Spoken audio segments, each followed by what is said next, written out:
Kama tunavyofahamu siku hizi jamani, michezo ni ajira, michezo ni umoja, udugu, lakini pia mchezo unaleta amani na mshikamano.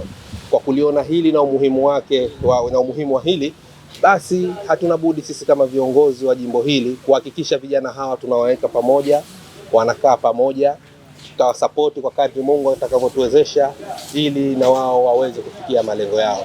Na nichukue nafasi hii kuahidi, huu ni mwanzo tu ambao tumeuanza, lakini tunapoelekea ni moto wa kuotea mbali.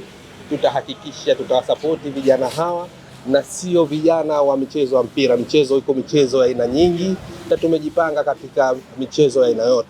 Hivi karibuni tunafikiria sasa kuanza kuona jinsi gani tutawasapoti dada zetu ambao na wao wanajishughulisha katika michezo tofauti, ikiwemo netball, wanaocheza basketball na michezo mingine. Hii yote ni kuhakikisha tunakwenda na ile spidi ya rais wetu Mheshimiwa Dr. Hussein Ali Mwinyi. Na tumshukuru sana, tumebahatika miongoni mwa watu waliobahatika kupata viwanja bora vizuri vya kisasa, na sisi ni mmoja wao. Kiwanja chetu cha Mchina ambacho tunatarajia karibuni kinakwenda kumalizika, na hii yote ni kuonesha jinsi gani tunaelekea katika Zanzibar mpya, Kiembe Samaki mpya ya kimaendeleo. Sote tunajua kama michezo ni burudani, lakini michezo inakwenda zaidi burudani. Michezo inakwenda kujenga afya. Michezo inakwenda kwa burudani wala kutizama. Lakini siku hizi michezo imekuwa biashara kubwa, au sio jamani? Kwa hivyo pamoja na kwamba tupo katika michezo,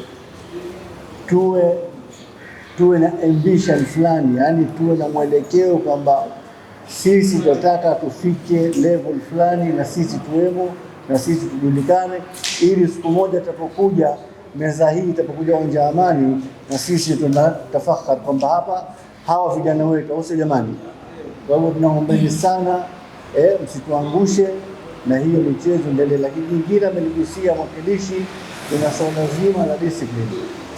Bila discipline huwezi kuendelea, hasa kwenye michezo. Na discipline ina namna mbili: discipline yako mwenyewe kuipenda ile mchezo, lakini discipline yako mwenyewe kubehave wakati kwenye michezo. Kama ilivyozungumzwa, sio kila wakati unapigana, sio kila wakati unabishia, sio kila wakati unamsaidia referee. Hapo itakuwa hamfiki pahala. Nashukuru sana kwa kutusupport, na tunawaahidi vifaa alizotupa tutavitunza, na tutaleta mashirikiano nao kwa nyakati nyingine, hata za michezo tu, lakini tunawapongeza kwa kuhudumisha michezo.